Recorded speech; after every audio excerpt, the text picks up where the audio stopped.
আব্দুল কাদের জিলানী রহমাতুল্লাহ আলাই হুজুর আমার যে এলাকায় বাস করতেন থাকতেন, সেই এলাকার মধ্যে একটা চোর চুরি করতেন। বুঝতে পারছেন তো কি করতেন? চোর চুরি করতেন। চোর সারা জিলানি শহরটা চুরি করে করে একদিন সিদ্ধান্ত নিয়েছে সব বাড়িতে চুরি করা হয়ে গেছে, আর কোথাও বাদ নেই। আল্লাহ তাআলা এই জন্য বলে, আমি যাকে হেদায়েত দান করি তাকে আমার বন্ধু কামেল মুর্শিদের দরবারে পৌঁছিয়ে দিই। যেখান সেখান থেকে হেদায়েত পাওয়া যাবে না। চোর ভাবছে সব বাড়িতে চুরি করা হলো, একটা ঘর বাদ আছে। সেই ঘরটা কোন ঘর? পিরানি পীর দস্তগীর মাহবুবে সুবহানী কুতুবে রব্বানী শাহেখ আব্দুল কাদের জিলানী রহমতুল্লাহের ঘরটা চুরি করতে আমার বাকি আছে। আসসালামু আলাইকুম ওয়া রাহমাতুল্লাহি ওয়া বারাকাতুহু। আপনারা দেখছেন হাক্কানি ওয়াজ চ্যানেল। নিয়মিত হাক্কানি উলামায়ে কেরামের বয়ান শুনতে ও নিত্য নতুন ভিডিও পেতে হাক্কানি ওয়াজ চ্যানেল সাবস্ক্রাইব করে আমাদের সাথেই থাকুন। চোর ঠিক করে ফেলছে ওই ঘরটাই আমাকে চুরি করতে হবে। আমার ভাইরাম, আল্লাহর ওলি,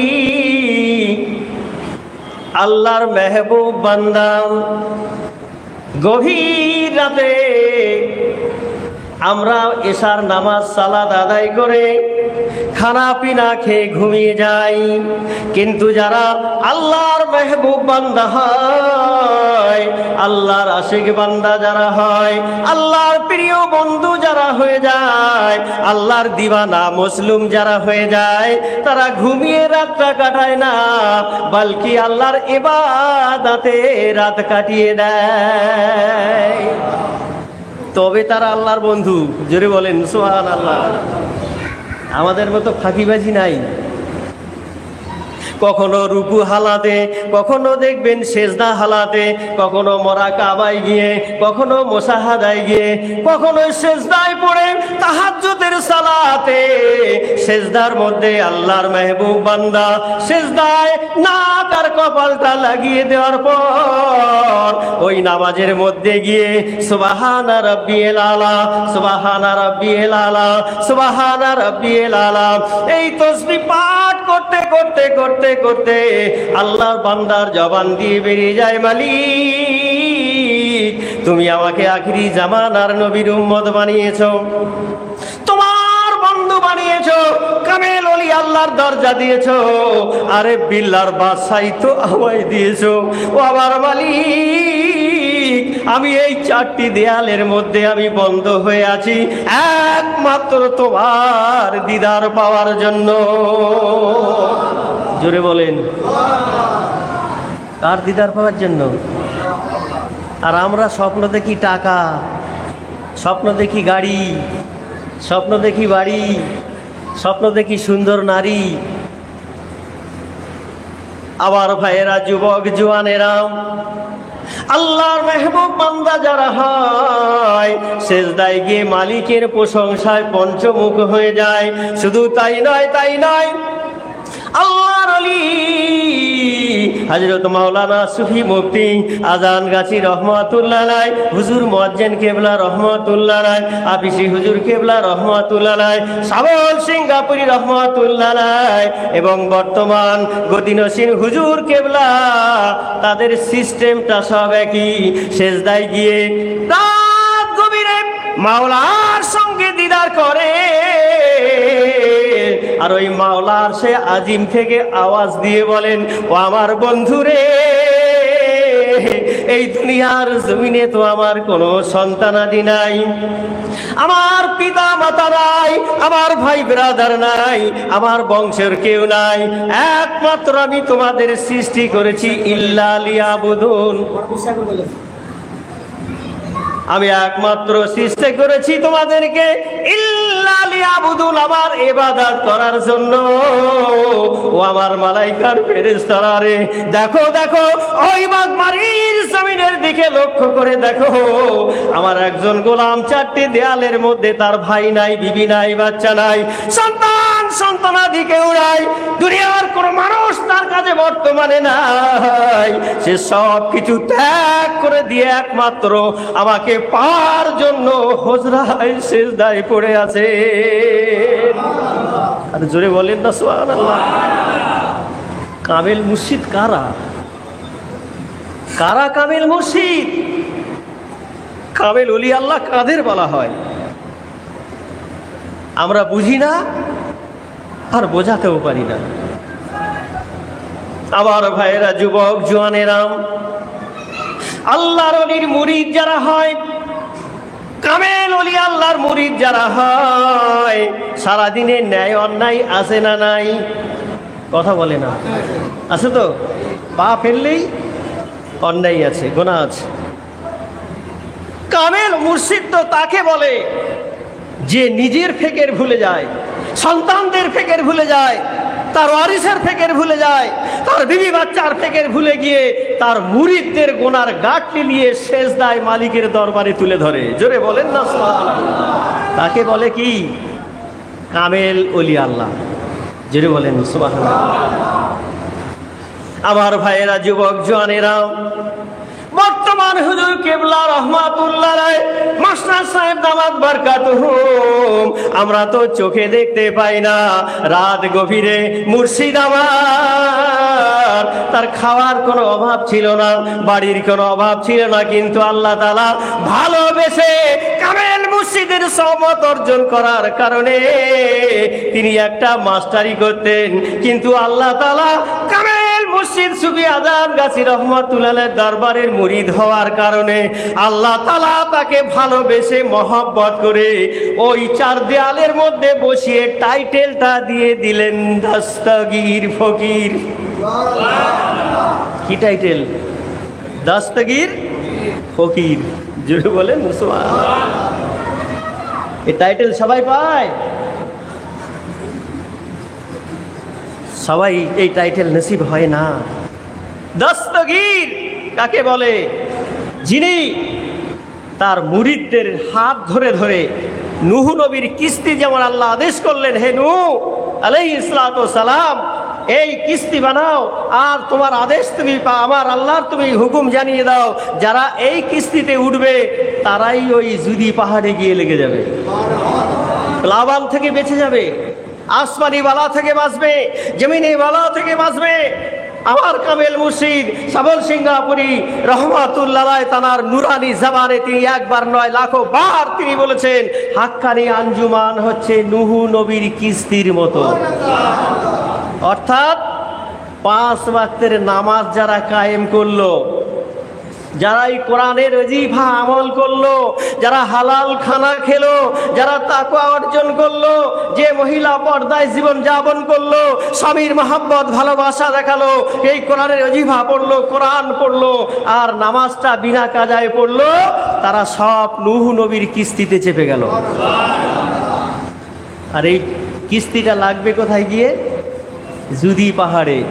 অর্থাৎ যারা এই আমলের উপরে থাকবে ইনশাআল্লাহ আল্লাহর পক্ষ থেকে তারা হেফাজত পাবেই পাবে, কোনো সন্দেহ নেই। জোরে বলুন সুবহানাল্লাহ। আমার ভাইয়েরা, যুবক জওয়ানেরা, আল্লাহর ওলি কামেল মুর্শিদ আমার সেজদায় পড়ে লাখো জবানে মালিকের প্রশংসা করেন আর জবানে বলেন, মালিক এই দেয়ালের মধ্যে আমায় বন্দি করে দিয়েছ, তোমার মাহবুব বান্দা বানিয়েছ, আমার জীবন জিন্দেগিটা এই হুজরা পাকের মধ্যে চলে যাক, কিন্তু আমার জীবনের বিনিময় আমার যত মুরিদ মুতাক্কির আছে আল্লাহ তাদের তামাম জিন্দেগির গুনাহগুলো মাফ করে দাও। কে দোয়া করবে? কামেল মুর্শিদ তো তাকে বলে। আমার ভাইয়েরা, আল্লাহর ওলি, আল্লাহর মেহবুব বান্দা আব্দুল কাদের জিলানী রহমাতুল্লাহ আলাইহি তাহাজ্জুদের নামাজ আদায় করবেন। এ তাহাজ্জুদের নামাজ পড়ার জন্য হুজুর আমার হুজরা মোবারকের গেটখানা খুলে তিনি প্রাকাত হয়ে অজু বানিয়ে তিনি আল্লাহর হুকুমে দাঁড়িয়ে যাবেন। জোরে বলুন সুবহানাল্লাহ। মালিক তো বা ডাক দিয়ে বলেন, গোলাম আমি কি একা একা চুপ করে বসে থাকবো? আমি একা একা চুপ করে বসে থাকবো না, তুমি নামাজের মুসাল্লায় দাঁড়িয়ে যাও, আমি আল্লাহ চাই তোমার সঙ্গে একটু কথা বলতে। জোরে বলেন সুবহানাল্লাহ। আল্লাহর মেহবুব বান্দা আব্দুল কাদের জিলানী রহমাতুল্লাহ আলাইহি হুজুর আমার তাহাজ্জুদের নামাজ আদায় করার জন্য তিনি অজু বানানোর জন্য বাইরে বেরিয়েছেন। এই সুযোগে চোর বেটা ঘুরতে ঘুরতে ঘুরতে ঘুরতে আল্লাহর ওলির হুজরা মোবারকের গেটখানা খোলা দেখে চোরটা ঢুকে পড়লো হুজরা মোবারকের ভিতরে। হুজরা মোবারকের ভিতরে ঢুকে চোর তার মাল খুঁজতে শুরু করলেন।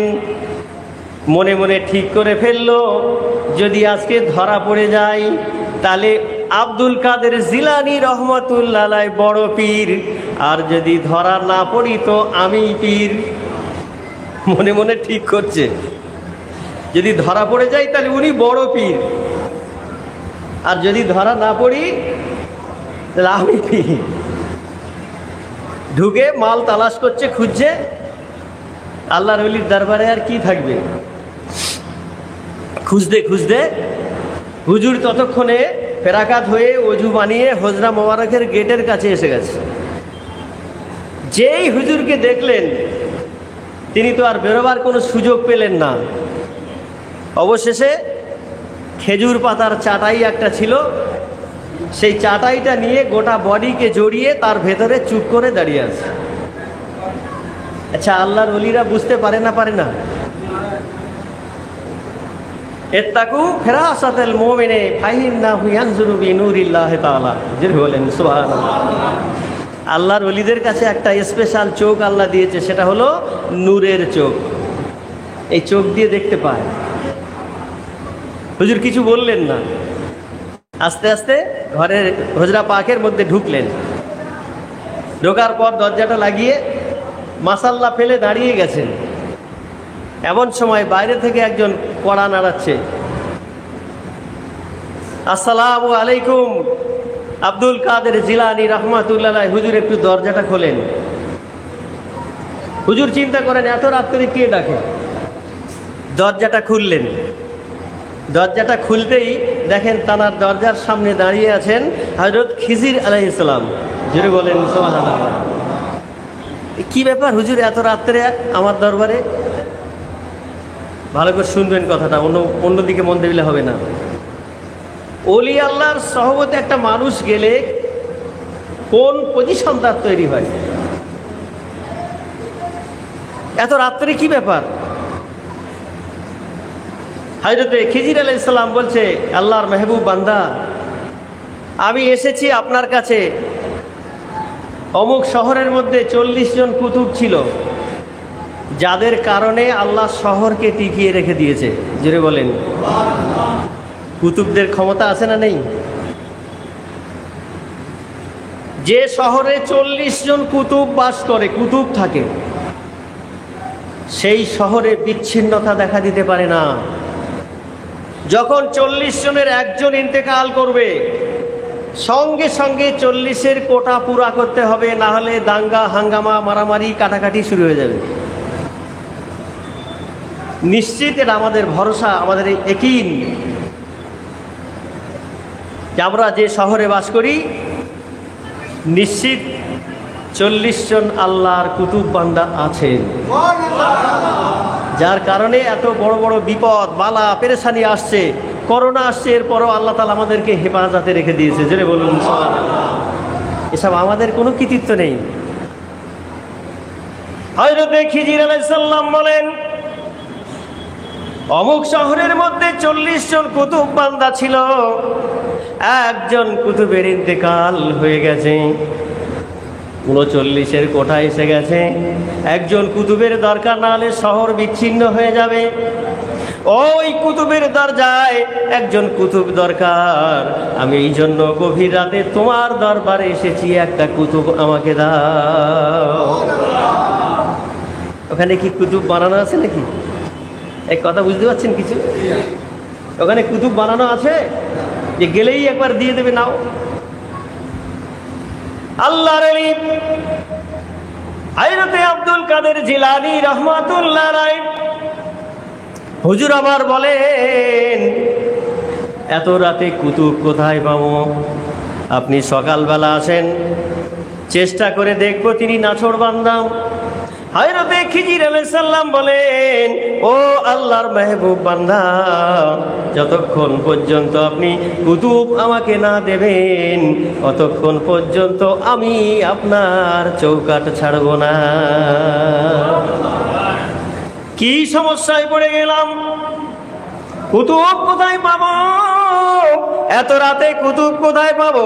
আপনি সকালে আসেন। না না না, কুতুব আমায় এই মুহূর্তে দিতে হবে, নাহলে শহর বিচ্ছিন্ন হয়ে যাবে। কুতুব আমাকে তাড়াতাড়ি করে দেন।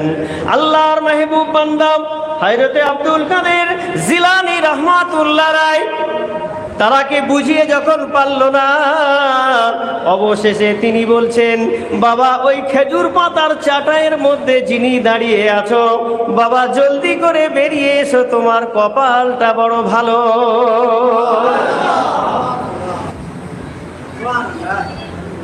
আল্লাহ যাকে হেদায়েত দান করেন, কামেল মুর্শিদের দরবারে ফেলে দেন। যদি বলেন সুবহানাল্লাহ।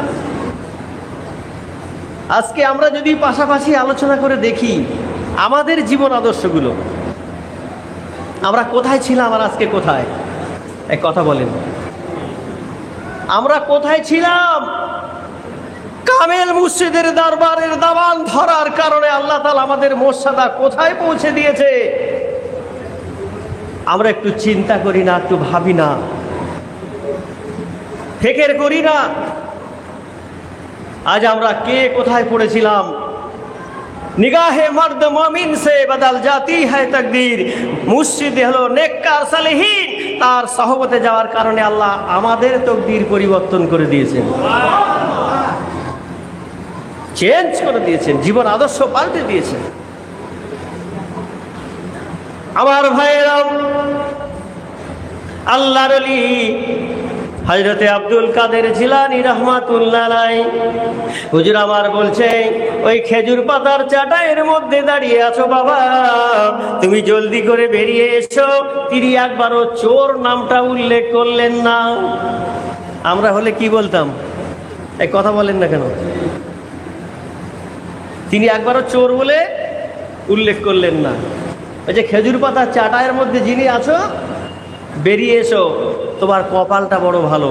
জোরে বলেন সুবহানাল্লাহ। ভয়েতে বাইরে বের হয় না। আল্লাহর ওলি বলছেন, বাবা, এবার তার আব্বার নাম দিয়ে বলছে, বাবা অমুকের সন্তান, তুমি চাটার মধ্যে আছো। সুবহানাল্লাহ, জোরে বলেন। দেখেন কামেল মুর্শিদ কাকে বলে, তার আব্বার নাম পর্যন্ত তিনি খবর রাখেন। জোরে বলেন না সুবহানাল্লাহ। বলছে, তুমি অমুকের বেটা, চাটাইয়ের মধ্যে দাঁড়িয়ে আছো, বাইরে বেরিয়ে এসো, তোমার কপালটা বড় ভালো। যখন আব্বার নাম বলে দিয়েছে, আর থাকতে পারলো না, চাটার মধ্যে থেকে বেরিয়ে চাটাইখানা ফেলে দিয়ে হুজুরের কদমে পড়ে গেল। আল্লাহর ওলি, ও আল্লাহর মেহবুব বান্দা, আমার পরীক্ষা হয়ে গেছে, আপনি যে বড় পীর এতে কোনো সন্দেহ নাই। আল্লাহর ওলি ওদিকে খেয়াল করে না। আল্লাহর ওলি বলছে, বেটা উঠে পড়ো, জলদি করে তুমি উঠে পড়ো, উঠে পড়ো। উঠে পড়লেন, দাঁড়িয়ে পড়লেন। দাঁড়িয়ে পড়ার পর আল্লাহর মেহবুব বান্দা বলছে, যাও তুমি অজু বানিয়ে এসো, অজু করে এসো। আল্লাহওয়ালাদের কি কাজ? আগে আল্লাহর গোলামে পরিণত করা। প্রত্যেক কামেল ওলি আল্লাহর জীবনীতে এটাই পাবেন। এই জন্য আমার মুর্শিদের জীবনী চাইলে হুজুর কেবলাগণ বলেন আলাদা করে আমার মুর্শিদের জীবনী পাওয়ার দরকার নেই, তাজকিরাতুল আউলিয়া নামক কিতাবটি পড়লেই আমার মুর্শিদের জীবনী তোমরা পেয়ে যাবে। এটা বলে কি বলে না? বলছে যা অজু বানিয়ে এসো। এই মনে মনে চিন্তা করছে এই তো সুযোগ, আর এর থেকে ভালো সুযোগ আর নাই। অজু বানানোর ওসিলায় একবার দরজাটা বেরিয়ে বাইরে যেতে পারলে আমি পালিয়ে যাব। আল্লাহওয়ালাদের পাওয়ার আছে না নেই? আউলিয়ায় কারামাতে হাক্কুন, ওলিদের কেরামত হলো সত্য সত্য সত্য, কোনো সন্দেহ নেই। অজু বানাবার নামে বেরিয়ে গেল। বাইরে বেরিয়ে যাওয়ার পর ওই চোরটা ছুটে পালিয়ে চলে যায়। কিছুটা দূরে যাওয়ার পর হঠাৎ করে তার সামনে একটা টিনের পাঁচিল পড়ে গেল।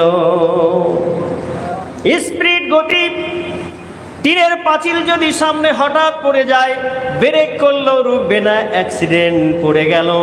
ডান দিকে পালাবে মনোভাব নিয়েছে, ডান দিকেও দেখে পাঁচিল, বাম দিকে পালাবে দেখে সুযোগ নাই, সেখানেও পাঁচিল। জোরে বলেন না সুবহানাল্লাহ। কোনো দিকে পালানোর সুযোগ নাই, পেছনটা ফাঁকা আছে। ওই পেছন থেকে আল্লাহর মাহবুব বান্দা ডাক দিয়ে বলছে, বেটা ফিরে আয়, তোর কপাল বড় ভালো। কি কপাল আল্লাহ তাআলা করেছে দেখে না? ফিরে আয়, পালিয়ে কোথায় যাবি? তোর যাওয়ার কোনো রাস্তা নাই, ফিরে আয়। কোনো দিকে সুযোগ পেল না পালিয়ে যাওয়ার। অবশেষে ফিরে এসে সামনে দাঁড়িয়ে গেল। তোকে বাবা অজু করতে বললাম, তুমি অজু না করে পালিয়ে চলে যাও। হুজুর আমি অজু করতে জানি না। কি বলে? অজু করতে জানি না। অজু কেমন করে করে?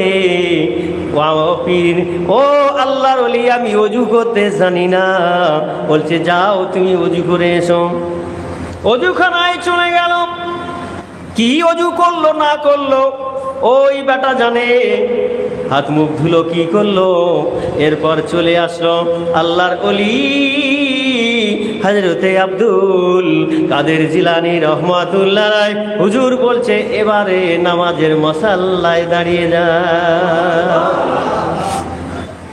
নামাজের মুসাল্লায় দাঁড়িয়ে যাও, নামাজ আদায় করো।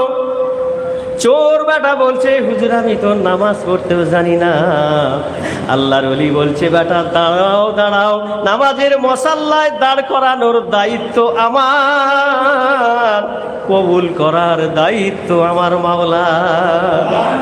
জোরে বলেন না সুবহানাল্লাহ। ওলি আল্লাহদের জীবন আদর্শটা এরকম। সম্ভবত বাইজিদ বুস্তামি রহমতুল্লাহ আলাইহি হবে। তিনি তার কয়েকজন সাথী সঙ্গীদের নিয়ে, মুরিদ মোতাক্কেরকে নিয়ে তিনি একটা পতিতালয়ে গেছেন। পতিতালয় বোঝেন তো? মানুষ থেকে হতভাগ হয়ে গেল, আরে এত বড় আল্লাহর ওলি, আল্লাহর মেহবুব পতিতালয়ে যায়। সেখানে গিয়ে মানুষে ধিক্কার দিচ্ছে, মুরিদরা শুনতে শুনতে কান ঝালাপালা হয়ে গেল। আল্লাহর মেহবুব বান্দা হযরতে বাইজিদ বুস্তামি রহমাতুল্লাহ আলাইহি তিনি একটা পতিতার সঙ্গে কন্ট্যাক্ট করলেন। এক রাত্র তোমার ঘরে আমি থাকবো, কত টাকা নেবে? কন্ট্যাক্ট হয়ে গেছে। যে কন্ট্যাক্টের শর্ত হলো আমি যেটা আজকে তোমাকে বলবো, আমি তোমাকে টাকা দিয়ে কিনে নিয়েছি, আমি যেটা বলবো সেটা তোমাকে করা লাগবে। মানুষ বাহ্যিক দেখে, আভ্যন্তরীণ দেখে না। কত টাকা আজকে রাতে থাকবো তোমার রুমে, কত নেবে, চুক্তি হয়ে গেল। শর্ত হলো আমি আজকে যা বলবো ও মহিলা তোমাকে সেটা করতে হবে। রুমের মধ্যে গিয়ে মহিলাকে বলছে দেখো আজকে তুমি আমার কেনা গোলাম। বলছে জি। তাহলে যাও তুমি তোমার গোসলখানায় গিয়ে তুমি গোসল করে এসো। জোরে বলেন। গোসলখানায় গিয়ে গোসল করে এসো। গোসল করে পাক পবিত্র কাপড় পরিধান করে এসো। পাক পবিত্র কাপড় পরিধান করে যখন আসলেন, আল্লাহর ওলি এবার নামাজের মশাল্লা ফেলে দিয়ে বলছে, আজকে আমার আদেশ হচ্ছে তুমি আল্লাহর হুকুমে নামাজে রত হয়ে যাও। জোরে বলুন সুবহানাল্লাহ। মানুষে বাইরে থেকে অনেক কিছু ভাবতে পারে, কিন্তু আসলে কামেল ওলি আল্লাহ যারা হয়, যারা আল্লাহর মেহবুব যারা হয়, তারা মানুষকে দ্বীনের পথে কি করে ফিরে আনবো, ভালোবাসা দিয়ে, মহাব্বত দিয়ে, উদারতা দিয়ে, আজিজি দিয়ে, ইনকিসারি দিয়ে, ভয় দেখিয়ে নয়। তারা এভাবে করে ইসলামকে জয় করে আজকে সারা পৃথিবীর বুকে ইমানের ফুল ফুটেছে। জোরে বলুন সুবহানাল্লাহ। মহিলাকে নামাজের মশাল্লায়, একটা মশাল্লায় মহিলাকে দিয়ে দিলেন, একটা মশাল্লায় তিনি দাঁড়িয়ে গেলেন, আল্লাহর কাছে ফরিয়াদ করছে, মাওলাই করিম, আমার যতটুকু দায়িত্ব ছিল তোমার বান্দিকে আমি এনে দাঁড় করিয়ে দিয়েছি, এখন তুমি একে কবুল করে নাও। আল্লাহ তাআলা কবুল করে ওই পতিতাকে একজন নেককার নারী বানিয়ে দিলেন। জোরে বলেন সুবহানাল্লাহ। কামেল ওলি আল্লাহকে যদি তাদের কাজগুলো এরকম, আমার ভাইয়েরাম, আব্দুল কাদের জিলানী রাহমাতুল্লাহ আলাইহি হুজুর বলছেন, নামাজের মুসাল্লায় দাঁড়াও। বলছে আমি নামাজ পড়তে জানি না। বলছে জানো না জানোটা পরের কথা, তুমি নামাজের মুসাল্লায় দাঁড়াও। কত পীর ভাই আমার মসজিদের দরবারে যায়, নামাজের নিয়ে তো জানে না। এক সপ্তাহ, দু সপ্তাহ, এক মাস, দু মাস যেতে যেতে আস্তে আস্তে করে সে এমন নামাজি হয়ে যায়, মাঠে ঘাটে, ট্রেনে, বাসে, যেখানেই থাকে আর কোনোদিন নামাজ কাজা করে না। আমার ভাইয়েরা, যুবক জওয়ানেরা, আল্লাহর ওলি, আল্লাহর মেহবুব বান্দা বলছে নামাজের মুসাল্লায় দাঁড়াও। নামাজের মুসাল্লায় দাঁড়িয়ে গেল। আল্লাহর ওলি এবার আল্লাহ দরবারে দুটো হাত তুলে ফরিয়াদ করেন, মালিক, যতটুকু দায়িত্ব আমার ছিল আল্লাহ আমি দাঁড় করিয়ে দিয়েছি। আল্লাহ তোমার বন্ধু খিজির আলাইহিস সালাম আমার দরজায় দাঁড়িয়ে আছে, কুতুব তাকে দিতে হবে, কিন্তু কুতুব আমি কোথায় পাবো মালিক? আমি আল্লাহ তোমার বন্ধু আব্দুল কাদের জিলানী রাহমাতুল্লাহ আলাইহি, আমি তোমার দরবারে দোয়া চাই। আল্লাহ, এলেম ছাড়া তুমি যাকে ইচ্ছা তাকে আলেম বানাতে পারো, আবার যাকে ইচ্ছা তাকে তুমি বরবাদ করে দিতে পারো। আল্লাহ, তোমার গায়বী খাজানায় মালের কোনো কমি নাই। আল্লাহ, এই চোরকে নামাজের মুসাল্লায় দাঁড় করানোর দায়িত্ব আমার, আর ওই শহরের কুতুব বানানোর দায়িত্ব আল্লাহ তোমার। আল্লাহ পাক রব্বুল আলামিন দাস্তাগীর ফকিরের দোয়াকে আল্লাহ তাআলা কবুল করে নিলেন। জোরে বলুন সুবহানাল্লাহ। এলেমের কোনো খবর, কথা বলেন, এলেমের কোনো খবর নেই। আল্লাহ তাআলা কবুল করে নিয়ে জানিয়ে দিলেন, ও আমার বন্ধু আব্দুল কাদের জিলানী রাহমাতুল্লাহ আলাইহি, যাও, আমি তোমার দোয়াকে কবুল ও মঞ্জুর করে আমি ওই চোরকে ওই শহরের কুতুব নিযুক্ত করে দিলাম। ওলি আল্লাহর সাহবত কাছে আসলে মানুষ কি পরিণতি হয়, কুতুব হওয়াটা অত সহজ ব্যাপার নয়। আমার ভাইরা, এই সমস্ত আল্লাহওয়ালাদের সম্পর্কে হাদিসে কুদসির মধ্যে আল্লাহ পাক রব্বুল আলামিন নিজেই বয়ান করে বলেন, আমার বন্ধু যারা হয়ে যায়, আমার আশিক যারা হয়ে যায়, আমি আল্লাহ তাআলা তাদেরকে এত ভালোবাসি। হাদিসে কুদসির মধ্যে আল্লাহ পাক রব্বুল আলামিন বলেন, আমি তার হাত হয়ে যাই, আমি তার পা হয়ে যাই, আমি তার জবান হয়ে যাই, আমি তার চোখ হয়ে যাই। সে যখন জবান দিয়ে কোনো কথা বলে, আমার কথা আমার জবান দিয়ে বলে। জোরে বলেন সুবহানাল্লাহ। যখন সে কিছু শোনে, আমার কান দিয়ে শোনে, যেটা দেখে আমার চোখ দিয়ে দেখে, যেটা ধরে আমার হাত দিয়ে ধরে। আমার বান্দা আমার পায়ে হেঁটে হেঁটে যায়। এই সব কামেল ওলি আল্লাহদের মর্তবা আল্লাহ তাআলা এত ভালো তাদেরকে বাসেন। আর ভালোটা বাসেন কেন? তাদের জীবন যৌবন, হায়াত, মৌত, তার সমস্ত কিছু সুপে দিয়েছে একমাত্র আল্লাহর রাস্তায়। জোরে বলেন সুবহানাল্লাহ। তাদের বলতে আর চাহাত কিছু নেই, কোনো চাহাত তাদের নেই। কামেল ওলি আল্লাহর দরবারে মানুষ গেলে বিনা এলেমে আল্লাহর ওলি হয়ে যায়। জোরে বলুন সুবহানাল্লাহ। আমাদের দাদা পীর হযরতে হাজী ইমদাদুল্লাহ মুহাজিরে মক্কি রহমাতুল্লাহ আলাইহি, তিনি একদিন একটা কিতাব পড়ছেন। সেই কিতাবটি পড়তে পড়তে তিনি কানে আওয়াজ পাচ্ছেন, হে বন্ধু, তুমি এই কিতাবটা ভালো করে পড়ো, তাহলে তোমার আল্লাহকে চিনতে পারবে।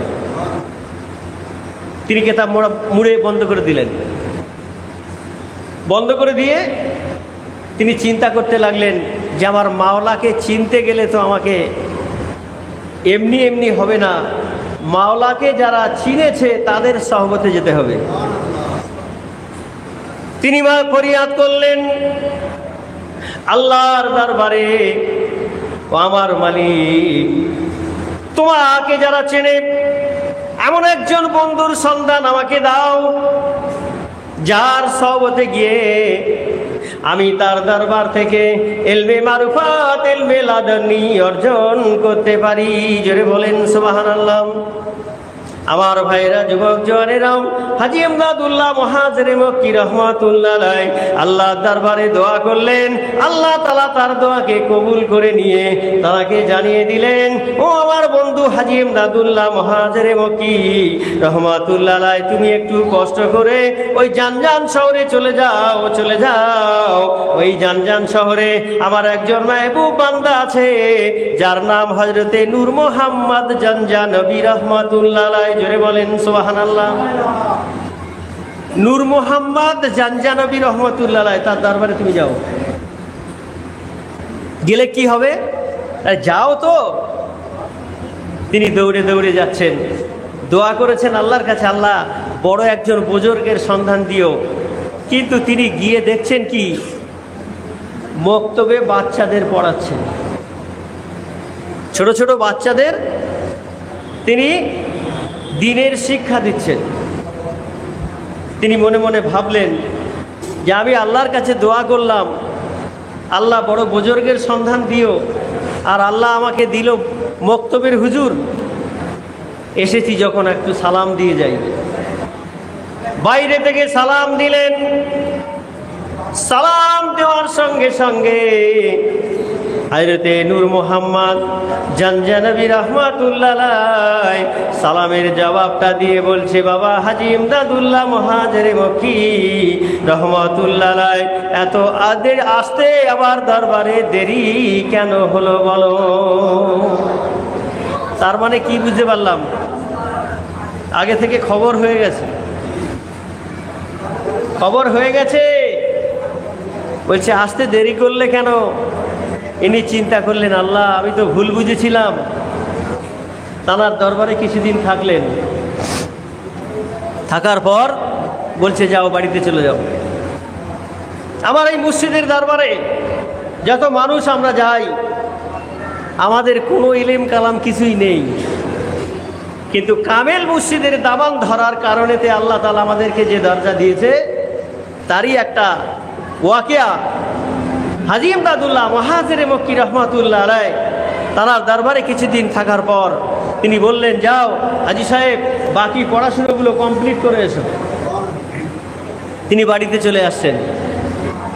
বাড়িতে আসার পর কেতাবগুলো নিয়ে পড়ার জন্য যখন বের করছে, একটা করে কেতাব পৃষ্ঠা উল্টায়, কিন্তু লেখা কেতাবের মধ্যে আর নাই। সুবহানাল্লাহ জোরে বলেন। লেখা নাই। কি ব্যাপার, লেখা কি হয়ে গেল? লেখা যদি না থাকে আমি পড়বো কি? ও কেতাবটা রেখে আর একটা কেতাব নিলেন, দেখে একই অবস্থা।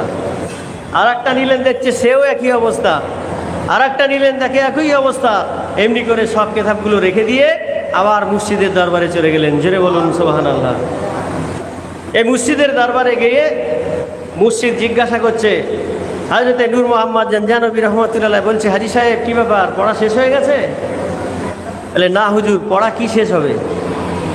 আমি যে গেছি কেতাবগুলো খুলে দেখছি কেতাবে একটাও লেখা নেই, আমি কি পড়বো? আল্লাহর ওলি হযরতে নূর মোহাম্মদ জানজা নবী রহমাতুল্লাহ আলাইহি ডাক দিয়ে বলছে, ও বাবা হাজী ইমদাদুল্লাহ মুহাজিরে মক্কি রহমাতুল্লাহ আলাইহি, যে শিক্ষা অর্জন করার জন্য মাদ্রাসায় তোমার 12-14 বছর কাটাতে হতো, যে শিক্ষা অর্জন করার জন্য আমার সহবতে কয়েকদিন থাকার কারণে আর তোমার দিলের তামান্নার কারণে আল্লাহ তাআলা তোমাকে কবুল করে নিয়ে আমার সহবতে থাকার কারণে এই 10-12 বছরের ইলমটা আল্লাহ তাআলা তোমার সিনার মধ্যে প্রবেশ করিয়ে দিলেন। আমার ভাইয়েরা, যুবক জওয়ানেরা, আল্লাহর ওলিদের দরবারগুলো এরকম হয়। এলেম ছাড়া মানুষ যায়, এলেমে ভরপুর হয়ে যায়, আমলদার হয়ে যায়, নেককার হয়ে যায়, মুমিন বান্দায় পরিণত হয়ে যায়। মহিলারা তারা যেতে পারে না, এখন ইউটিউব চ্যানেলে বাড়িতে বসে বসে দেখে, তারাও ভিতরে ভিতরে আল্লাহর মেহবুব বান্দি হয়ে তারা বসে আছে। জেরে বলেন সুবহানাল্লাহ। কামেল মুর্শিদের এই দরবারের হুকুম আদেশগুলো তারা দরবারে না গিয়েও ওয়াজ নসিহতের মাধ্যম দিয়ে শুনে শুনে তারা বিনা কাজায় নামাজ আদায় করে, কোরআনের আমল করে, কোরআনের জিফা পড়ে, তারা স্বামীর খেদমত করে, আর তারা পর্দার সঙ্গে জীবন যাপন করে। এরকমের নারী পুরুষদের যখন ইন্তেকাল হয়ে যায়, মুর্শিদের দরবারে যখন খবর পৌঁছে যায়, মুর্শিদ সঙ্গে সঙ্গে বলে দেন, বাবা ওই পীর ভাই পীর বোনটা জান্নাতের মেহমান হয়ে গেছে। যারা বলুন সুবহানাল্লাহ। কতক্ষণ হবে? লোকজন কিছু নাই, কি জানাবো?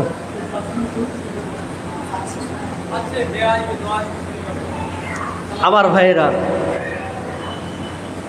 মা বোনেদের সম্পর্কে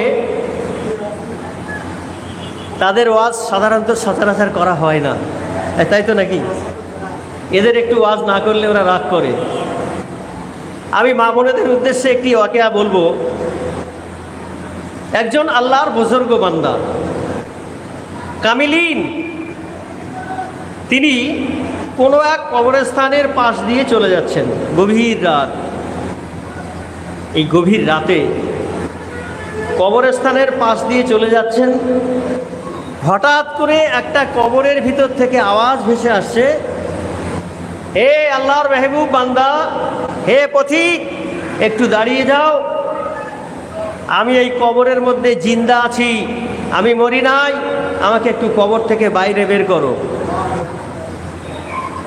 আল্লাহর ওলি চিন্তায় পড়ে গেলেন, ব্যাপারটা কি? এত রাতে কবরস্থান থেকে আওয়াজ ভেসে আসছে, আমি মরি নাই, কবরে জিন্দা আছি।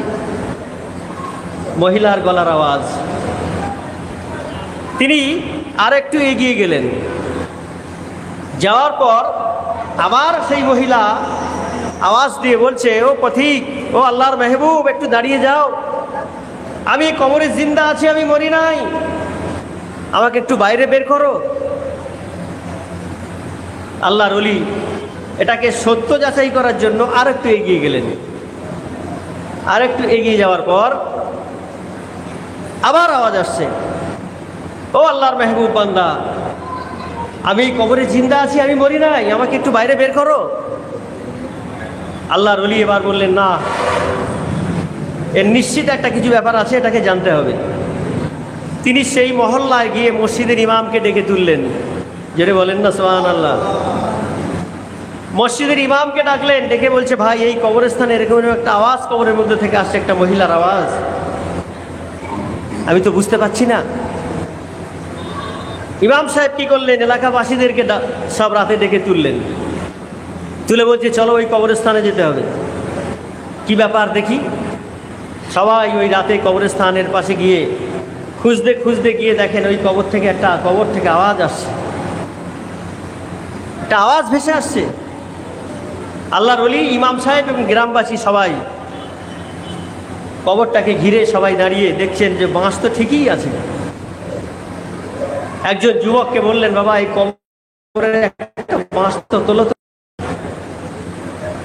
যুবক যেই একটা বাঁশ উঠিয়েছে, ভিতরে অন্ধকার, কিছু বুঝতে পারছে না। যেই দুটা বাঁশ উঠিয়েছে, কবরের ভিতরের কন্ডিশন দেখে যুবক তাড়াতাড়ি বাঁশ ছেড়ে দিয়ে কাঁপতে লেগে গেছে। আল্লাহর ওলি জিজ্ঞাসা করছে, কি ব্যাপার? বলছে, হুজুর, কবরের ভিতরের যে কন্ডিশন, যে মহিলা আওয়াজ দিচ্ছিল তার কন্ডিশন দেখে আমি সহ্য করতে পারছি না। কি ব্যাপার? বলছে, তার মাথায় কাপড় নাই, তার বডিতে কোনো কাপড় নাই, তার বিভৎস চেহারা, মাথায় চুল নাই, ঠোঁট নাই, ভুরু নাই, হাতে পায়ের যতগুলো আঙুল আছে আঙুলের মধ্যে একটাও নখ নাই, মুখের চেহারাটা বিভৎস, দেখার মতো উপায় নাই। আমি যুবক দেখে সহ্য করতে পারলাম না। যেই বাসটা ছেড়ে দেওয়া হলো, আবার আওয়াজ আসছে, পথিক, আমি এই কবরের মধ্যে জিন্দা আছি, আমাকে উপরে উঠাও। এ কথা বুঝতে পারছেন তো? ইমাম সাহেব কে আল্লাহর ওলি বললেন, এর মাসলা কি আছে? বলছে, পুরা কবরের বাঁশগুলো সরিয়ে দাও। হিম্মতের সঙ্গে বেশ কিছুটা বাঁশ যখন সরিয়ে দেওয়া হলো, বিভৎস চেহারার মহিলাটা বলছে, ওই পাশে আমার বাড়ি, ওখান থেকে আমার ওই ঘরে থেকে একটা কাপড় নিয়ে এসে আমাকে দাও।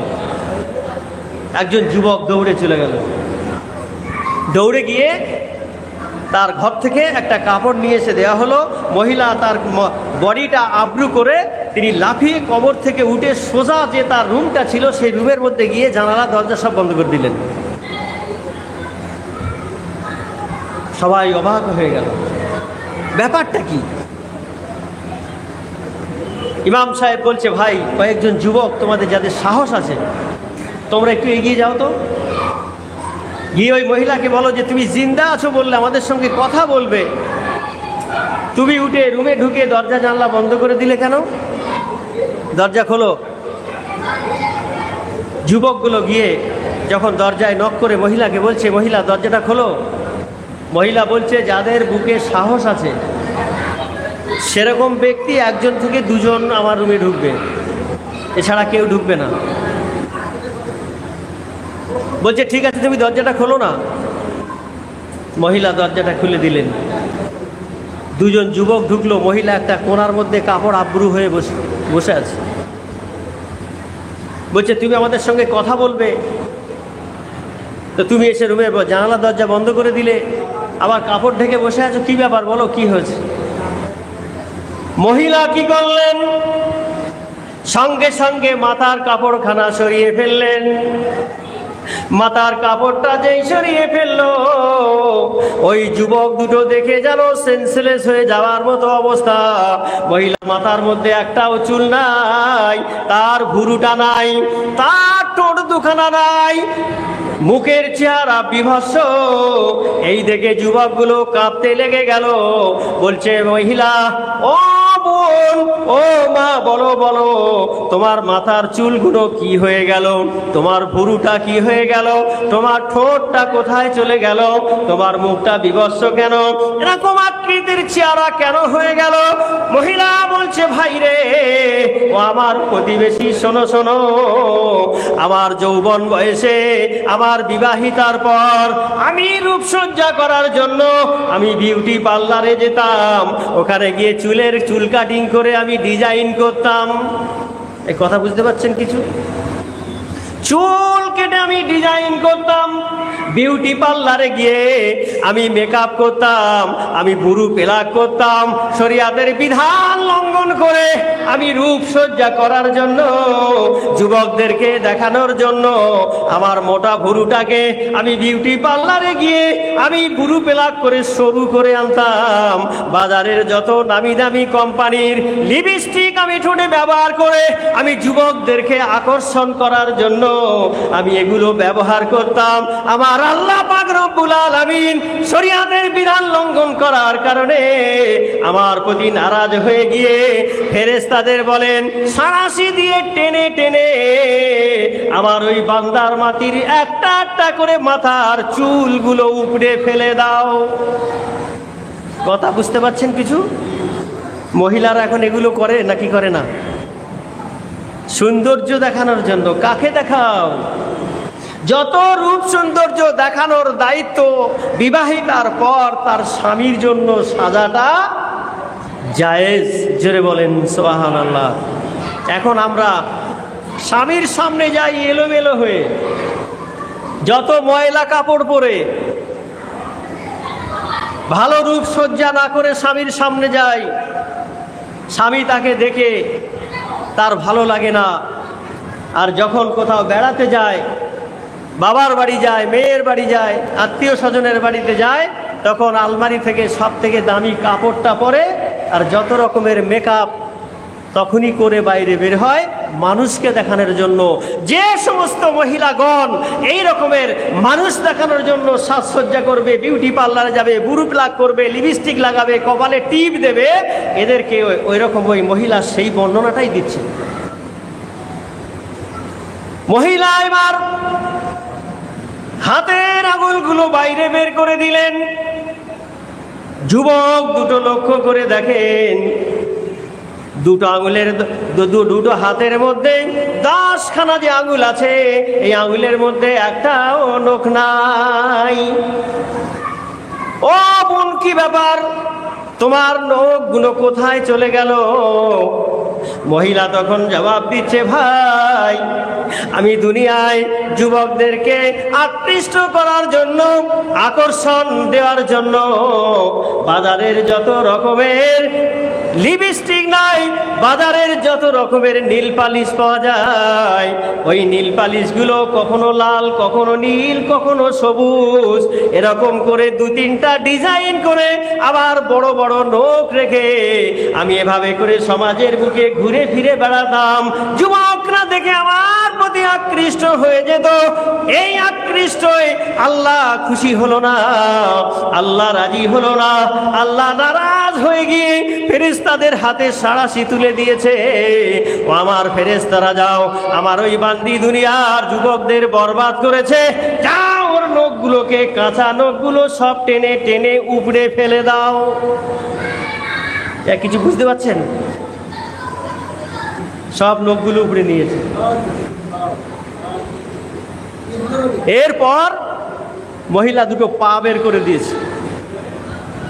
পা বের করে দিয়েছে, বলছে তোমার পায়ের নখগুলো কোথায় গেল? বলছে এখানেও ওরকম ডিজাইন করতাম, এই ডিজাইন করার কারণে আমার পায়ের নখগুলোকেও ফেরেশতা দিয়ে আল্লাহ তাআলা সব নখগুলো উপড়ে নিয়েছে। যুবকগুলো বলছে, বোন, তোমার হাতের নখ নাই, পায়ের নখ নাই, মাথায় চুল নাই, ভুরু নাই, ঠোঁট দুখানা এত সুন্দর, তোমার কিন্তু নাই। আচ্ছা, একটা মানুষের যদি ঠোঁট না থাকে, যদি কপালে ভুরু না থাকে, যদি মাথার চুল না থাকে, ওই মহিলার কেমন দেখায়? আমার ভাইরা, তো বিভৎস চেহারা। এই নিদর্শনগুলো দেওয়ার পর মহিলা বলছে, ভাই রে, আমাকে এই পর্যন্ত আসার দরকার ছিল না, আমি শুধু জানিয়ে দিয়ে গেলাম। ও পৃথিবীর মহিলারা, তোমরা আল্লাহর হুকুম, নবীর তরিকায় চলো, আল্লাহওয়ালাদের আদেশ মেনে চলো, শরিয়াতের বিধান মোতাবেক জীবন যাপন করো। আমার মতো হাল যেন তোমরা করে সমাজের বুকে ঘোরাফেরা করো না। যদি এইভাবে চলো, তাহলে আমার যে হাল হয়েছে তোমাদের মৃত্যুর পরেও তোমাদের এই হাল হবে। এই কথাগুলো যুবককে বলার পর ওই মহিলাটা আবার তার ঘর থেকে বেরিয়ে দৌড়ে গিয়ে ওই কবরটার মধ্যে গিয়ে আবার ঢুকে গেল। এখন বর্তমানে ফ্যাশন হয়েছে আমাদের ঘরের মহিলাদের, মেয়েদের, বউদের, পুরুষদের বলা হয়েছে টাকনু গিরার নিচার উপরে উপরে কাপড় তোলো। এক কথা বলেন, টাকনু গিরার উপরে লুঙ্গি পায়জামা পরিধান করো। মহিলাদের বলা হয়েছে টাকনু গিরার নিচে নামিয়ে পড়ো। কি আছে এতে? পুরুষ যদি টাকনু গিরার নিচে কাপড় ঝুলিয়ে পড়ে, তাহলে তার পায়ের যে টাকনু গিরার মাঝখানে যে রাগরাশাগুলো আছে, এগুলো খারাপির জায়গায় চলে যাবে। শরীয়তের বিধান আছে কি, যখন পুরুষ উপরে তুলে পড়বে তখন তার সচল ভাব থাকবে। জোরে বলেন সুবহানাল্লাহ। কি বিধান দেখেন! টাকনুগিরার উপরে পুরুষরা কাপড় পরবে, মহিলারা নামিয়ে পরবে। এখন পুরুষরা দিয়েছে নামিয়ে আর মহিলারা তুলেছে, এক কথা বলে না, মহিলারা উপরে। এখন একটা প্যান্ট বেরিয়েছে দেখবেন মহিলারা পরে, ওটাকে কি বলে গো? প্যারালাল। একবার এত ঝুল, প্রত্যেকটা মহিলাকে দেখবেন সামনের দিকে ঝুলে আছে, কিন্তু টাকনুগিরা থেকে প্রায় 2 ইঞ্চি উপরে উঠে আছে। এই কথা ঠিক কিনা বলেন? এই পোশাক যে মারা ব্যবহার করবে, ওই যতটুকু অঙ্গ ঢেকে রাখার কথা ছিল যে বের করে রাখছে, ওই অঙ্গ আমার আল্লাহ জাহান্নামের আগুনে না পুড়িয়ে তাকে জান্নাতে দেবে না। নিজের মন চাই জিন্দেগি করবে, হবে না। সারা পৃথিবীতে যত মহিলা আছে, মা খাদিজাতুল কোবরা রাজিয়াল্লাহু তাআলা আনহা, মা আয়েশা সিদ্দিকা রাজিয়াল্লাহু তাআলা আনহা, মা ফাতেমা রাজিয়াল্লাহু তাআলা আনহা, এদের মতো ইবাদতকারী? কথা বলে না? যে ফাতেমা জান্নাতি নারীদের সরদারিনী, সেই ফাতেমা তানার যখন ইন্তেকাল হয়ে গেছে, তানার যখন কবর খনন করা হচ্ছে, আবু যর গিফারি রাদিয়াল্লাহু তাআলা আনহু কবর খনন করার পর বলছে, ওরে কবর, তুমি কি জানো আজকে তোমার ভিতরে কাকে রাখা হবে? কবর কথা বলে? কবর কথা বলে না, কবর চুপচাপ। আবু যর গিফারি রাদিয়াল্লাহু তাআলা আনহু বলছে, ওরে কবর, তোমার মধ্যে আজকে যাকে রাখবো তিনি হচ্ছে আসাদুল্লাহিল গালিব, বিজয়ী বীর পুরুষদের বাঘ, আল্লাহ নবীর সাহাবী হযরত আলী রাদিয়াল্লাহু তাআলা আনহুর স্ত্রীকে কবর তোমার মধ্যে রাখা হবে, খবরদার যেন বেয়াদবি করো না। কবরের আওয়াজ নেই। আবু যর গিফারি রাদিয়াল্লাহু তাআলা আনহু আবার বলছে, ওরে কবর, তোমার মধ্যে ইমাম হাসান হোসেনের মাকে রাখা হবে, খবরদার যেন বেয়াদবি করো না, কবরের আওয়াজ নেই। আবু যর গিফারি রাদিয়াল্লাহু তাআলা আনহু আবার বলছে, ওরে কবর, তোমার মধ্যে রাখা হবে জান্নাতি নারীদের সরদারিনী ফাতেমা জোহরা রাদিয়াল্লাহু তাআলা আনহাকে, খবরদার বেয়াদবি করো না। কবরের কোনো আওয়াজ নাই। হযরত আবু যর গিফারি রাদিয়াল্লাহু তাআলা আনহু আবার বলছে, ওরে কবর, তোমার মধ্যে যাকে রাখা হবে তিনি বিশ্বনবী জনাবে মুহাম্মদ রাসূলুল্লাহ সাল্লাল্লাহু আলাইহি ওয়াসাল্লামের কন্যা ফাতেমাকে রাখা হবে, খবরদার বেয়াদবি করো না। কবর জবাব দেয়, ও আবু যর গিফারি, কে বিশ্বনবীর বেটি, কে জান্নাতি সরদারিদের নারী, কে হাসান হোসেনের মা, কে আলীর স্ত্রী আমি জানি না।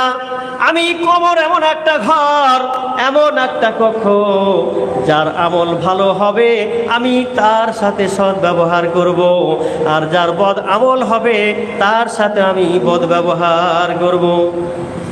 আমার ভাইয়েরা, পর্দানশিনী মা ভগ্নীগণ, ওয়াজ শুধু শুনলে হবে না, জীবনে আমল করতে হবে। মা, খবরদার খবরদার, শরীয়তের বিধান লঙ্ঘন করে চলো না। প্রতিমা কি পোশাকটা পরেছে তোমার মেয়েকে পরিও না। হাত জোর করে বলে যাই, আর কোনোদিন আসতে পারবো কিনা জানি না।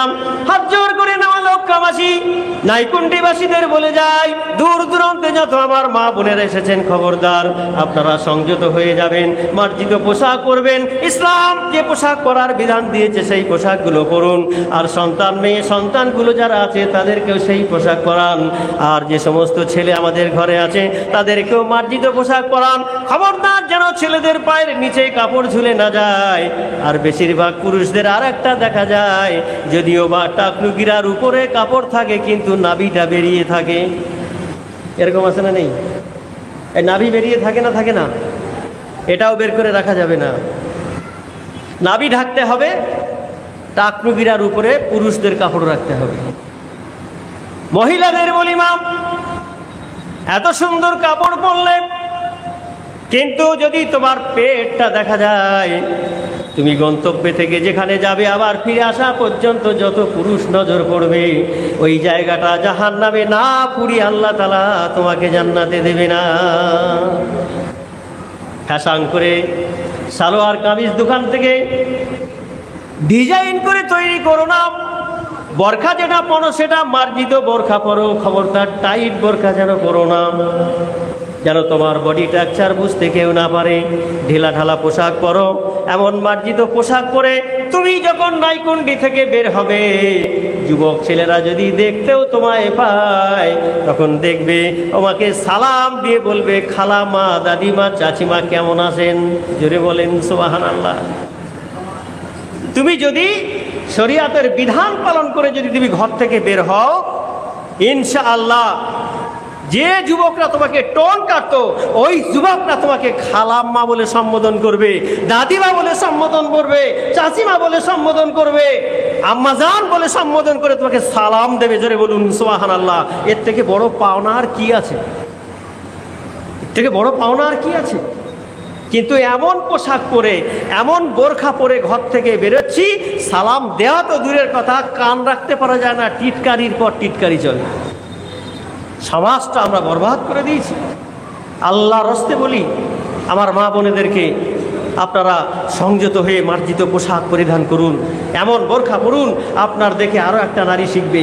আপনি যখন টাইট পরবেন, আর একজন নারী দেখবে, না ও তো পরে বেশ ভালো দেখাচ্ছে, তখন শয়তানের খোয়াইশের মধ্যে পড়ে যেন আমরা বরবাদ হয়ে না যাই। আর আমরা যারা অভিভাবক, গার্জিয়ান যারা, আমাদেরকেও কন্যা এবং স্ত্রী, মা এবং বোন, এই চারজনকে সজাগ দৃষ্টি দিয়ে এদেরকে পর্দা পুশিদার মধ্যে রাখার চেষ্টা করব আমরা ইনশাআল্লাহ। আমার ভাইয়েরা, আমি আর এগিয়ে যাব না, এরপর ওজিফা হবে, কুরসিগুল হবে, দোয়া হবে। আমি শেষ কথা বলি, আমরা বিনা কাজায় 5 ওয়াক্ত নামাজ আদায় করব, যে সিলসিলা তরিকা মাযহাবে থাকি, হালাল রুজি খাবো, তাকওয়া পরহেজগারি করব। আর কামেল মুর্শিদের দরবার যে আমরা পেয়েছি, আল্লাহ যেন আমাদেরকে আরও বেশি বেশি করে এই মুর্শিদের সঙ্গে সম্পর্ক রেখে চলার যেন তৌফিক দান করেন। আল্লাহুম্মা রাব্বানা আমিন। তাকওয়া বেশি বেশি করে অর্জন করবেন, পরহেজগারি অবলম্বন করবেন। দেখবেন এই 4টি কাজ যখন মানুষের জীবনে ধারণ করে নেবে, ইনশাআল্লাহ তাআলা ওই মানুষের একটা একটা করে যেমন কদম তুললে এগিয়ে চলে যায়, আল্লাহ তাআলা ওরকম তার মর্তবা বাড়িয়ে তার দরজা বৃদ্ধি করে দেবে। জোরে বলেন সুবহানাল্লাহ। আল্লাহ আমাদের সবাইকে